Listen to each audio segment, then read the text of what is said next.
Alam mo yung taong natatawa sa lahat ng bagay. Yung tipong nakikita ang nakakatawa kahit sa sitwasyon na karamihan ng tao, ma-stress o malulungkot. Maraming beses na silang naranasan ang hirap sa buhay at iba na ang pananaw nila sa mundo.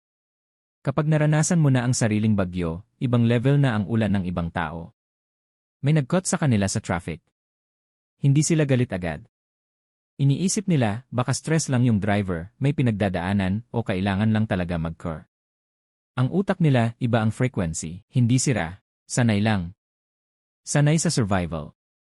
Nakakabuo sila ng immunity sa chaos, hindi immunity sa sakit, kundi immunity sa tuluyang pagbagsak dahil dito. Natutunan nilang buhay ay hindi lang posible, akala mo magiging mapait sila. Kabaligtaran. Sila ang pinaka-empathetic na makikilala mo. Nakikita nila ang sakit sa iba kahit malayo. Napapansin nila ang pilit ng ngiti mo, ang pagbabago sa tono ng boses, pati ang katahimikan. Marunong silang magbasa ng atmosphere. Maraming psychologists nagsasabi, halos kalahati ng mga taong nakaranas ng trauma, hindi lang nakabawi, mas lumalakas pa. Lumalalim ang relasyon, mas malinaw ang priorities, at sobrang intense ang pagpapahalaga sa maliliit na moments. Naiiyak sila sa magandang sunset at hindi nahihiya. Ngunit may kabaligtaran. Madalas hypervigilant sila, hindi tumitigil ang threat detection system. Madalas rin minamaliit nila ang sariling karanasan. Okay lang ako, mas malala sa iba. Para bang allergic sila sa pagiging biktima, minsan loyal ng sobra, minsan distansya ng sobra, o minsan pareho. Sila ang dadating sa gitna ng gabi para sa'yo, pero kapag hihilingin mo ang sariling pangangailangan nila, biglang busy. Bakit?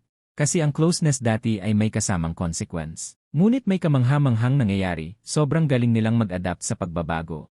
Bagong trabaho, moving city, walang problema. At ang humor nila, next level, dark humor bilang armor. Natutunan nilang matawa sa sariling hirap para mawala ang power nito sa kanila. Sobrang kontrol nila sa maliliit na bagay pero chill sa malalaki. Tough pero tender, guarded pero generous, hopeful pero realistic. Natutunan nilang hawakan ang dalawang katotohanan, maganda at brutal ang buhay sa parehong hininga. May lungkot sa ilalim nito. Lungkot sa sarili na nawala, yung bersyon ng sarili na madaling magtiwala, natatawa ng walang iniisip, hindi nag-aalala kung sobra o kulang.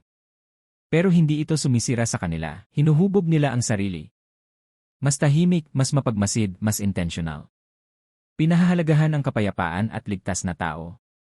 Ang taong nakaranas ng sobra, hindi lang basta nakaligtas.